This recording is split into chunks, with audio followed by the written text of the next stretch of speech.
YouTube est le second moteur de recherche en constante évolution derrière Google. L'attrait pour la vidéo est donc très net, et si vous vous demandez comment rendre vos vidéos plus attrayantes, vous êtes au bon endroit. Sur cette chaîne, nous allons vous donner des conseils pour développer votre marketing digital en ligne. Salut, je suis Kirkland, et aujourd'hui je vais vous montrer comment faire de superbes vidéos sur YouTube. Let's go!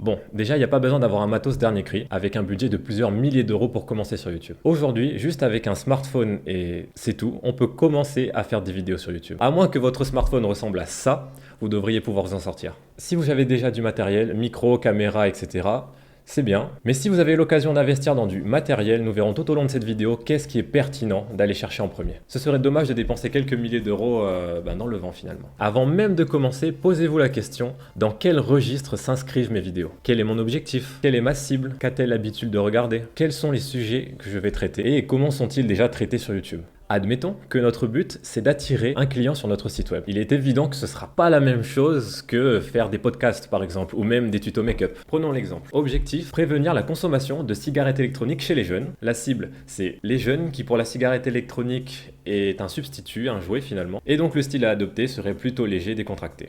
Après ça, il vous faut donc un bon titre pour votre vidéo YouTube. Si ce titre ne capte pas l'attention des gens, ils ne regarderont tout simplement pas votre vidéo. Et ça serait plutôt triste après tout le temps que vous y aurez consacré. Pertinent et qu'il s'adresse à votre cible. Cela peut être un titre énigmatique par exemple, comme « J'ai mangé un serpent » alors que finalement vous mangez un serpent bonbon. Indiquez si possible votre communauté avec un « nous » rassembleur. Par exemple, « Essayons ce nouveau vélo » aura plus d'impact que « J'essaye un nouveau vélo ». Une étape aussi très importante lors d'un choix de titre de vidéo, c'est sa validation par mots-clés. Aujourd'hui, il y a beaucoup de concurrence sur Internet et donc c'est compliqué de se faire une place à travers certaines recherches. Certains mots-clés sont déjà surexploités et la concurrence est rude. Donc il sera parfois pertinent d'aller chercher un public sur des mots-clés moins utilisés, long trend, c'est-à-dire sur plusieurs mots pour éviter d'aller sur des mots-clés où le trafic est déjà saturé. En fonction des mots-clés que vous utiliserez dans votre vidéo, votre référencement sera donc différent. Donc pour éviter d'être à la 56e place d'une recherche YouTube, favorisez des mots-clés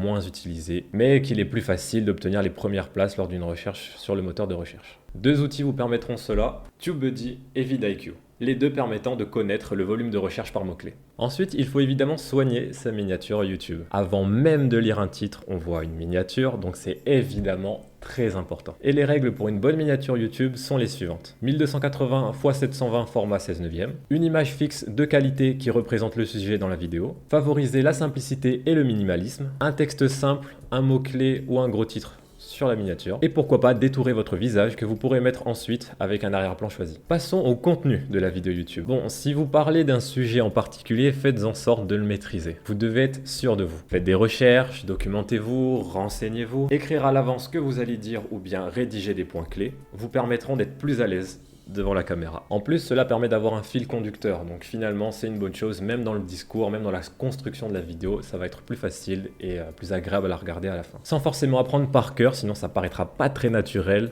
ça permet quand même de s'aider. Pour la présentation d'un produit, par exemple, vous pouvez présenter votre produit en quelques minutes, simplement et efficacement en allant droit au but, en essayant le plus possible de vous placer comme apporteur de solutions et non comme un vendeur qui essaye à tout prix de vendre son produit. Si possible, fragmentez vos vidéos en parties, découpez en plusieurs axes ce que vous dites, ça augmente la clarté du discours et évite de vous retrouver face à une montagne à raconter. Vous pourrez ensuite, une fois publié, découper votre vidéo sur YouTube sous forme de chapitres et cela fait partie en plus du référencement SEO de celle-ci. Maintenant, le tournage pour créer une bonne vidéo YouTube. La deuxième chose que voit la personne après vous, c'est le décor. Si vous faites un sketch et que tout autour de vous c'est le désordre, et bien évidemment ce sera pas très pro. Vos spectateurs peuvent se donner une image de vous rien qu'avec un décor, donc prêtez-y le plus grand soin. Hormis si c'est un fois assumé d'avoir des sacs un peu partout et des papiers en arrière-plan, c'est à éviter.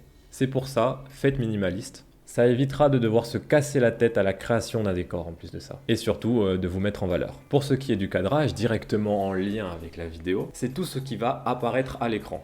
Ça dépend encore une fois du style de vidéo que vous faites. Si c'est un facecam assis sur un bureau, assurez-vous qu'on vous voit bien, votre visage entier dans le cadre. Pour être sûr de vous, ce qui doit être vu dans votre vidéo doit être mis en avant et non caché. Par exemple, une personne, un objet, un animal, quoi que ce soit. Ce qui nous amène au son maintenant. Retenez bien une chose, le son est plus important que l'image. Et oui, il est plus facile de regarder une vidéo avec un son de plutôt bonne qualité, mais avec une image qui laisse un peu à désirer, plutôt qu'une vidéo avec une belle image mais qui a un son vraiment monstrueux. Donc, un bon microphone est la première chose, si vous le pouvez, dans lequel vous devez investir. Et si malheureusement vous n'avez pas la possibilité d'investir dans un microphone tout de suite, voici quelques tips encore une fois qui vous permettront d'améliorer la qualité audio de vos vidéos sans vous ruiner. Premièrement, si c'est du facecam, un peu comme ça, vous pouvez fermer les fenêtres déjà, ce sera un bon point, pour empêcher les bruits parasites. Si votre pièce provoque de l'écho, vous pouvez mettre des boîtes d'œufs sur les murs ou bien mettre des vêtements un peu éparpillés dans la pièce, je vous promets ça fonctionne. Ça évite la réverbération et la réflexion du son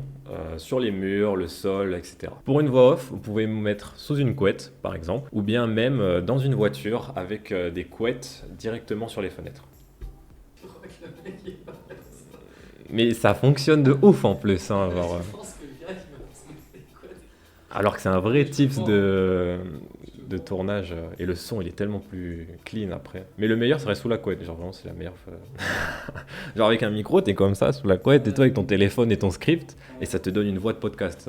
Ouf. Pour éviter d'utiliser le microphone intégré soit à la caméra, soit au smartphone que vous utilisez, vous pouvez prendre un téléphone, directement le poser à côté de vous, du coup si vous n'avez pas un micro, ou bien si vous avez des AirPods, ils fonctionnent aussi très bien, la qualité n'est plus approuvée. Et évitez à tout prix que le son sature, sinon cela devient vite incompréhensible et l'envie de quitter la vidéo se fait très vite ressentir. Maintenant la lumière, elle peut jouer plusieurs rôles dans une vidéo, apporter une ambiance ou bien c'est un choix artistique, et même affirmer une identité. Il y a des choses sur lesquelles vous devez faire attention pour ne pas ruiner l'aspect de votre vidéo. Faites attention à l'exposition de celle-ci. Si vous voyez des zones blanches un peu partout sur votre vidéo, c'est que ces zones sont dites cramées ou soit surexposées, la quantité de lumière étant trop importante. Certains réglages sur votre téléphone ou votre caméra permettent de réduire cet effet et ainsi avoir une meilleure image. Il y a par exemple l'ISO, l'ouverture, la vitesse de capture ou shutter speed. Apprenez à maîtriser ces trois éléments et vous éviterez normalement ces effets un peu cramés dans vos vidéos. Si vous avez l'occasion d'investir dans des LED, vous pouvez les mettre dans votre décor pour affirmer une ambiance. Par exemple, nous utilisons une lampe LED qui nous permet directement de modifier l'ambiance de notre vidéo.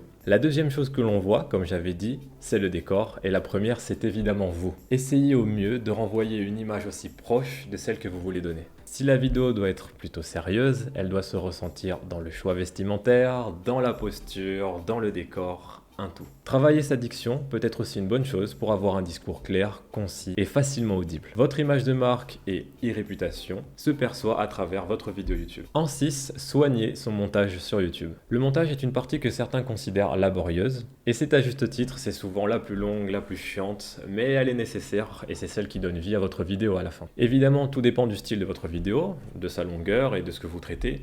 Mais dans la plupart des cas, il faut quand même un minimum de montage pour rendre votre vidéo intéressante. Nous ne parlerons pas ici d'effets spéciaux ou d'étalonnage, bien que ce soit des moyens pour rendre votre vidéo encore meilleure, ils ne sont pas nécessaires pour rendre votre vidéo qualitative. Le plus important étant un bon son, une image correcte et des bonnes informations à apporter. Essayez aussi de dynamiser votre vidéo. Est-ce qu'un rythme lent et plat vous donnera envie de regarder une vidéo? Sûrement pas. Il faut donc éviter le plus possible les blancs dans une vidéo, et ce pour capter l'attention du spectateur tout au long de celle-ci. Un blanc trop insistant va casser le rythme de votre vidéo, faire décrocher le spectateur. La technique consiste à faire des cuts comme ça, couper les moments creux pour une meilleure fluidité. Imagez aussi autant que possible votre vidéo. Des images permettent au spectateur de mieux suivre votre discours. En soutenant vos propos par des images, ce sera plus facile à regarder. Nous vous conseillons par exemple la banque d'images Pexel qui vous donneront accès à un large choix d'images libres de droit. Enfin, un aspect souvent délaissé sur YouTube et pourtant primordial, c'est de faire la promotion de celle-ci, de vos vidéos. Vous vous tuez à la tâche pour créer une vidéo, ça peut vous prendre plusieurs heures, plusieurs jours, voire plusieurs semaines, pour qu'au final vous la lâchez comme ça dans la nature, sur YouTube.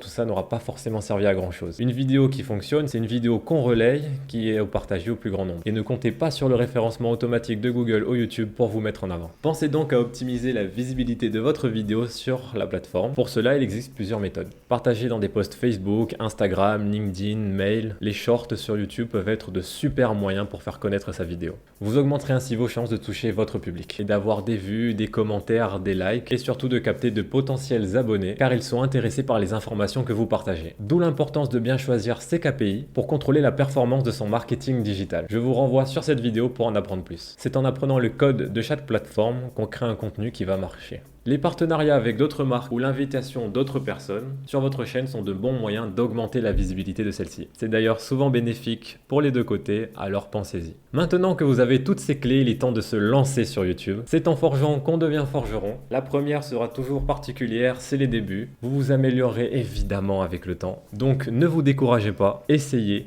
corriger et créer. Et pour encore plus de contenu nous soutenir, vous pouvez poster en commentaire des questions si vous en avez. Mettez un like, partagez, ça nous aide beaucoup. À la prochaine.